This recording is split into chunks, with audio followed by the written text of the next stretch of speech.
Hola, ¿qué tal amigos? ¿Cómo están ustedes? Estoy con una persona muy cercana a mí y a nuestro campeonato, un personaje un poco desconocido quizás para la mayoría de las personas relacionadas con el rally, pero es una persona que ha estado, es el motor, la energía y el motor del WRC por mucho tiempo y queremos darle la bienvenida a nuestro amigo Simon Larkin. Hello, Simon, how are you? I'm very well, thanks, Sebastian. It's nice to join you here. Even if it's from a distance, it's always nice to talk to you. We want to talk to you about many things, but we'll try to start with how do you see the cancellation of Chile as a whole idea? I mean, I suppose there's two parts to answer this question. I mean, I suppose there's the part that talks about how this cancellation treats the WRC, and there's also the part that how this cancellation treats me personally. I have very memories of our first meeting with yourself and Felipe Horta. I think it was at Rally Argentina in 2016, and we started on the process of a various project to bring Chile to the WRC, and we collectively worked very hard, and we achieved that for 2019, and then for 2020 and for 2021. For the reasons that you've just listed, it hasn't been possible. I mean, that's a personal disappointment because this is a project that we've invested a lot of time and emotion and effort into. From a WRC point of view, of course, it's very disappointing. We've spent many years, looking at RallyMobil in Chile, knowing that it is one of the best run national championships in the world. And this is a fact that it's acknowledged by a number of people within the WRC, that it is the best promoted national championship. And even from when we started working together, we've seen the development of that championship with the growth of the R5 class in that category and in that championship. And it's a pity that we haven't been able to fulfill our part. What we felt as our part of that is to bring the WRC there. It's a very difficult end to what has been a very long but very, successful path. It's disappointing. It's very disappointing.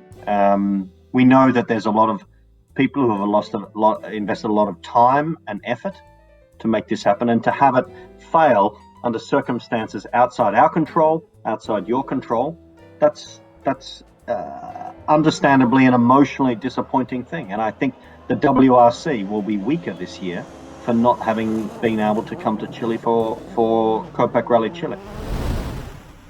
We have been commenting something that we have talked in private with you, that Chile wants to be part of the family of WRC in the future.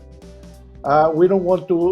We feel like we belong there. Our young drivers are not that young. Also thinks that they belong there. That we want to be in Chile. It has a good championship, and we want to. What do you think? How you think the WRC Chile can be with part of the family of WRC? How do you think what would be your advice in being Chile as part of the WRC for the near future and probably for a long time? I mean, we don't, just because Rally Chile isn't happening this year, it doesn't mean it can't happen in the future. The WRC is as part of our strategy. We only have a limited number of slots on our calendar. There's only a certain amount that we can include. And we have a very good history over the years of bringing events in and out as local circumstances dictate that can happen. And we have recent examples of that. We have Turkey, we have Poland, we have Greece, we have different events in France. This is the way we like to work, and one of the things that we've worked so hard on, particularly through these recent few days, about the unfortunate cancellation of Copec Rally Chile for 2021, is to make sure that from both our side and from that of from RallyMobil, from Copec, from BOBO, from even the national government, to make sure that there is the potential for this to continue in the future. we see a great home for the WRC and for rallying in Chile, and we want to make sure that that can continue. We want to make sure that the door is always open, and it is. Of course it's open. Like I said before about the growth of the R5 class in Chile has far outstripped European nations, where it's far easier for these things to happen. We have our good friends in Alberto and Pedro Heller, who have been competing in WRC3 over the last couple of years, and others when we come to Argentina. It's great. We want this to continue. You have great characters there. You have great supporters. Pedro, Alberto, Chaleco, these are people that we want to keep involved in our championship. These are people that help grow the sport in markets such as Chile. And when we think about, these drivers, it's not just about Chile. This is about all of South America as well. This is a whole continent that we feel we reach through having drivers competing in our championship, allowing us to grow our TV reach and to have, that local aspect involved in WRC. We want that to continue, and we hope it does. I mean, for sure, for WRC 9, I think it is actually, for the new generation of game, of course that will include Copec Rally Chile. It's been an important part of the growth of the championship over the last couple of years. As WRC promoter, we've worked very hard to expand the championship outside of Europe. For 2020, before the pandemic hit, we were due to have 6 events outside of Europe. We were going to be hitting every continent except Antarctica. There's no other championship that does that gets even close to that, and we were very proud of that. It's unfortunate that circumstances have reached this point, but it doesn't mean that we forget those that were helping us to build that championship. And in terms of the way we're taking this championship, sustainability is our number one word at the moment. We're going through a process right now of having a non-fossil fuel powering our top cars, and it's extremely likely that will happen from next year. We're going to have these new hybrid systems in our top class Rally 1 cars, in the WRC cars. This is something that we know is a critical part of the growth of not only motorsport, but in particular for the WRC, that we have to have that sustainability quotient.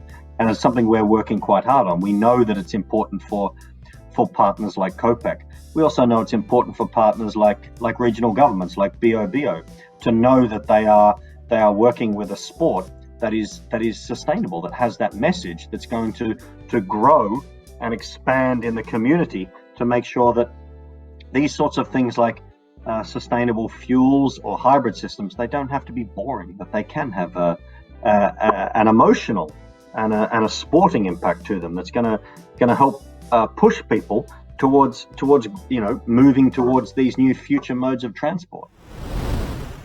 One of the things that to round this conversation in this area, what has been the difference between your past activity and today's activity after the launch of Olivier Ciesla from the company? You used to work very close to him, and we know most of all the meetings that we did have in the past with Olivier and you were like no, I'm not gonna say Batman and Robin, but something because it's a little bad. But you were very close together. What is your role today in WRC Promoter? Yeah, I mean, when the company started in 2013, I mean, it's a little known thing that we actually have 2 managing directors. So we had Olivier Ciesla, and we also had Jonas Siebel, and they sort of joined to bring the 2 parts of our shareholders together in some ways. But they've always been a great pair for a number of years now. The way that the roles were split meant that, yes, for sure, I spent a lot more time with Oliver. We worked together a lot on the sporting, the commercial, and the event development of the championship for a number of years. It meant a lot of time away from our families, from our friends, because We had a shared ambition to grow this championship through things like Rally Chile, through Japan. We've done a number of projects over the years, Kenya, for example. But I must admit that working for that many years with Oliver was great. We had a great relationship. We worked very well together. We had to spend a lot of time together, and I think it was some of those times that we came up with some of those times away from events, and while we're away in Chile or in Kenya or what others doing development trips, that we came up with some of our best developments over the years. I understand Oliver's decision to leave. He wanted to move on. We'd achieved quite a lot. He's a very ambitious person, and he achieved a lot in his short time. And I could understand his desire to take on new projects and to find a new ambitious thing to grow. And that's great. And he has. He's moved on to Motorsport Network, which is a very large organization with a wide reach. And he's doing a good job reorganizing that and making it into a lot more of a media powerhouse, which is essentially what he did with WRC Promoter. Yona, on the other hand, Yona Siebel, our other managing director, he's taken on a lot, and he's working very hard, and he has always had his finger on the pulse. He's a guy who's very, very great at media and content creation and distribution, and these are his strengths. And things like All Live are projects that perhaps he hasn't had the credit for over the years, as been things that he's seen to reality. And now that we've taken on the World Rallycross Championship starting this year, this is yet another project that he's taken on and we've taken on as a company, that I can see that I hope we bring the same ambition and determination in that we have with WRC, and I think we will. And I think Yona is a great person to work for that, to make that happen. Yes, absolutely. He's a nice guy, and you have a wonderful team, and everybody. We was our first step after 16 months without doing nothing. We were scared to death that nothing would be on top of everything. We decided to go out in the worst weekend in the history in the pandemic situation. So, but we did it right. We have huge amount of followers in our net, in our social medias, and following our television, and it was we had a little problem with certain dust that was, so we had to act very quickly. You have to be very active and very proactive, and every time you have to make a decision. And we have learned a lot about yourself and the people doing that in a very straight way and very, very fast. So we think we are in a good position to build that. Well, Sebastian, I think what you did with Rally Santiago on the weekend is that, we've all spent the last 12 months at least working out that we need to try new things, that we can't just sit back and wait for things to come back to normal. And I think what you tried to achieve on the weekend was that you find a new venue, you do what you can to make the sport happen, because it's sport happening is more than just about servicing the competitors or the teams or whatever. This is also about providing a service and an entertainment to our fans. And I think what you've done with RallyMobil over many years, with your absolutely revolutionary amount of live TV coverage that you've done with Fox, that you've done with other partners over the years, I think what you tried to achieve there on the weekend was admirable. You tried to think outside the square. How can we deliver a product in the safest, most viable possible way? There are always going to be issues that pop up. I mean, we've found that at WRC level, and we've found that we know that happens at every other level. I think that's what we need to do, though. We need to push past the obstacles and find new ways to do things. And I think you tried to do that, and I think you did a good job of it. We are very happy. The starting point give us a lot of hope for the future, and I think we already have the authorization to be in that protocol, which is a very strict protocol with these hotels, special hotels, and we have to go to one place to another. But But I think if we keep on working hard and keeping the protocols in the right side, I think we will make it. What is your opinion about the hybrid, the hybrid cars? So what is going to happen from 2022? What do you think is going to be what is your forecast of what is going to happen with that? I mean, there's a lot of electric motorsport on at the moment. There's Formula E, Extreme E is starting on the weekend. Even in Rallycross, which is a property we now control, we're moving to full electric for Rallycross for next year. Our move to use the hybrid for WRC is a very clear strategy. It's a very defined strategy, and it's very well based on the fact that electric is not going to be, and it isn't, a fix-all for everything at the moment.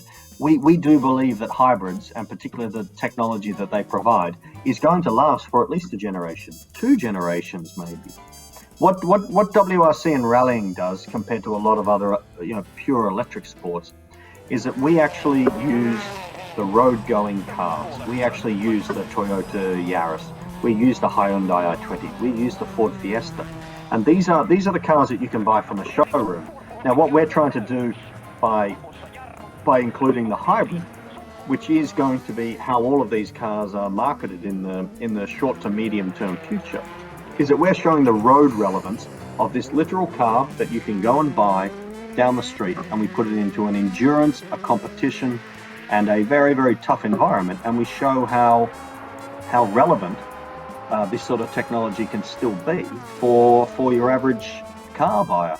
And I think what we've shown is that we now have the commitment of Ford, we have the commitment of Toyota, we have the commitment of Hyundai, even just today, talking about how they are committed to us and to our strategy with hybrid for the next few years. And I think that's the proof that this is what's happening. There are some companies who are all choosing, of course, to go 100% electric for the future. That's great. There are some others that aren't. We know that this technology of hybrid is a valid and a very, very relevant technology in the short to medium term. And I think we can show how important it is and how necessary it is. The technology in hybrids these days, I think, is something that's a little bit underrated in a lot of environments. I mean, the fuel consumption rates that you can get from an even mild hybrid is exceptional. Not everyone believes in full electric, and we certainly do not. We don't believe that WRC and rallying is the correct showcase for full electric at the moment, and we believe that hybrid has its place, and we intend to be the number one showcase for that. Speaking of changes, do you see any new car makers jumping into WRC? Yeah, not for 2022. Such is the timeline for new technical regulations. That for 2022 it's not going to happen, but for 2023, absolutely, we absolutely do. There are a lot of car companies out there who are maintaining their commitment to hybrid for the near term, or indeed other road train technologies, and we are certainly proving attractive to them. Our move to the type of car segment that we're going to be working with for next year, which is, if you like, the crossover, the small SUV, it is the number one selling segment in pretty much almost every country in the world. It is the car that people want to drive. We know that we have the most mass market versions of that through Toyota, Hyundai and Ford. If you look at the car sales statistics, you can see this is the segment from these major companies that people are buying. And we think we can provide a sporting showcase for that, and that's what it is. And we know that every car company is doing this. Okay, it's not a fair example, but Rolls-Royce now make an SUV. Bentley make an SUV. This is the type of car that people are buying. And we think we can do that, admittedly not at that top end of the range, but through the mass market range, that we can provide that sporting contest for the biggest selling car segment in the world. Talking to diversification, you get WRC promoter gets the rights of rallycross, which is a good challenge. It's an important challenge. I do think and rallycross is going to be full electric. So what do you think? There's been some dispute in terms of Formula E, that certain companies are leaving Formula E for I don't know what reasons. It sometimes doesn't sound very attractive. This soundless problem, I think there is a problem to the normal motorsports lovers. So, what do you think about how you're gonna face this in terms of getting the rights, building the sport, and also this big change to go full electric? What are your plans in the future for the rallycross? Well, I think the lessons, if you like how I've just described WRC, how we take road relevant cars in a hybrid context and we put them into WRC. One of the things that we're most interested in about rallycross is that we take road relevant cars in full electric mode, and these are the cars these cars will look like they're road going versions, but they're going to be full electric and they're going to be doing exciting things. These cars are potentially going to have up to 1,000 horsepower in electric mode. They're going to be doing exciting things, and I think between what we can do with WRC and what we can do with World Rallycross as a company, we've decided that we can have that hybrid element in WRC, which we think is an important element, and we can also have that full electric in a road relevant looking car.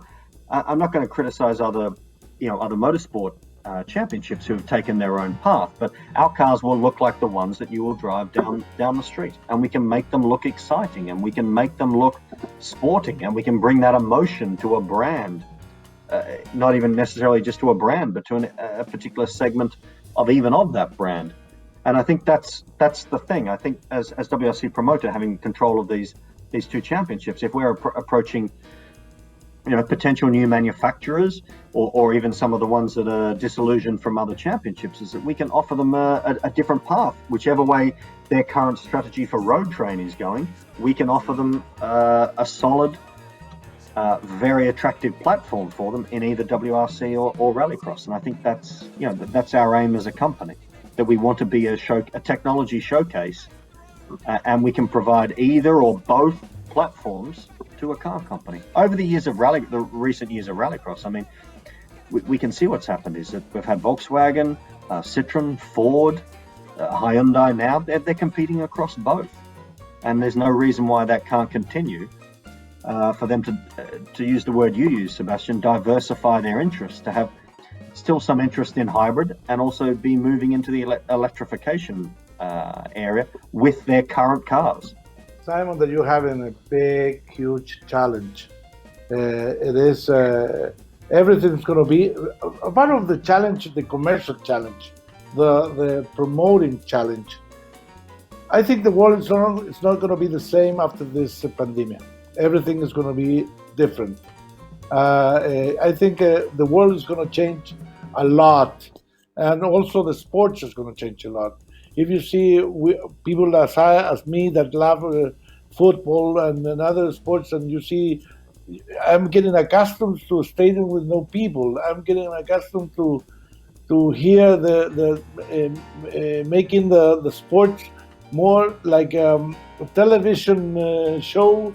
You can see football at home and have the same spectacle that being at the stadium. It's not the same, but you have, if you don't want to get so many contact with so many people, you stay at home and you can see rally, Formula One, WRC, whatever you want in your television, and everything every transmissions are great. And so, what do you think is going to be the change? I mean, we've been quite fortunate that, let's say, if we talk about WRC, that from 2018 we developed our WRC All Live product, which is an all-immersive product that takes, that we provide content all day, every day during an event. And I think that's something that we've been very lucky to have available to us, for 2020 and for 2021, because it means our fans can remain fully engaged even if they're not available or not able to attend the events. I think that's an important step, but I also think that's an inevitable step in how media was going. But I still think that, and I'm very confident that even by, the third quarter this year towards the fourth quarter this year, that I do think that the world, and in particular some of our key markets, will get on top of this situation as we are. And I do think that there's a very clear appetite for people to have the emotion and the attachment of coming back to spectator sport. I think we all miss that. And I think it will only take the slightest little hint that it's going to be safe and that we can do it in a reasonable way.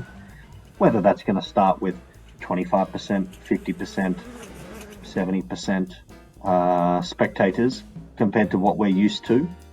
I think we will come back to that model, because I think sport is an emotive thing, and we can all sit there at home and we can watch it on our TV, or we can watch it. Nothing compares to seeing it live, ever. It doesn't. Sport is something that brings us together, and I think the more that we do it in person, the more that we feel that. And I think that, rallying in particular, which we're very lucky that we're an open sport, and some of our events, like in some parts of the world, we get 500,000 spectators to them in the past. We know that that's part of the emotional attachment to the sport, that they can be there amongst so many other fans in such a great environment, out there in the environment, by the way, not in a stadium, not in a closed, really clinical, fixed environment. They're out there in the environment, and we know our fans are desperate to come back, and we're very keen to see them back. And I think it will come back. I think it will. I think there's only a certain amount that sport can continue without spectators on event and on site, because it's a key part of the business, but it's also a key part of the driver of the emotional attachment to sports.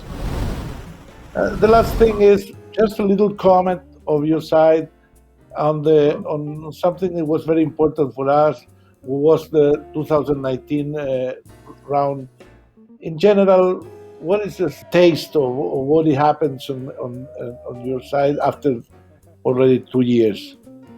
I remember my first visit to the roads around Concepcion in 2017, I think it will be, Sebastian. Our first visit of Oliver and I to what was then a RallyMobil round. And I remember driving through some of these roads, and I remember having a very, very weird sense of recognition that these were roads that looked almost exactly the same as those around Melbourne in Australia.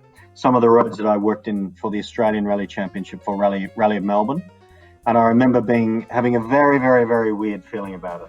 I remember thinking this is, because obviously Melbourne and Concepcion are on a very almost similar latitude. So the look of the trees, the dirt, the light, the environment, it was all very similar. I remember thinking it was almost like I was creating, helping to create a Rally Melbourne on a different continent. And I remember being very proud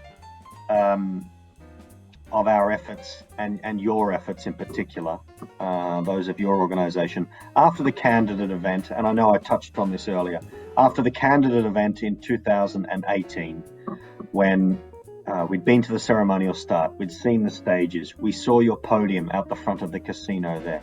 And I remember Alain Panas, the team manager for Hyundai Motorsport, saying that this was the best promoted national championship in the world, and he himself is involved in promoting the national championship in Belgium.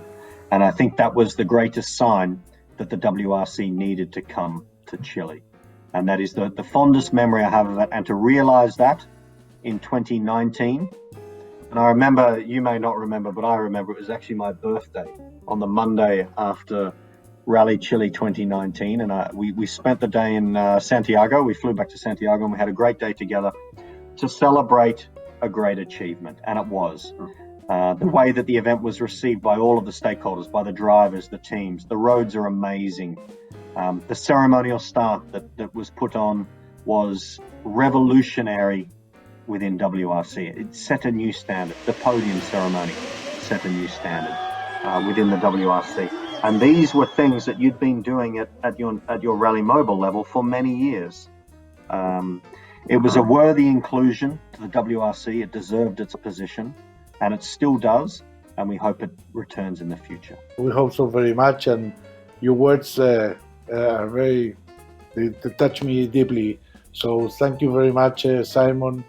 Thank you in the name of all Copec RallyMobil. We will continue being part of the family. We're going to be there. We're going to still promote a lot of the good things that WRC does for the world, for the rally, for the sport, for our passion and everything. And so thank you very much, Simon, for being with us. No, thank you. And we hope to see a number of your drivers competing in WRC throughout this year and into the future. And we'll continue to support them and help grow the sport of rallying in Chile. It's an important market and one that we've invested a lot of emotion into that we want to see continue. Hopefully that's going to be the future for us. Thank you very much and have a good day.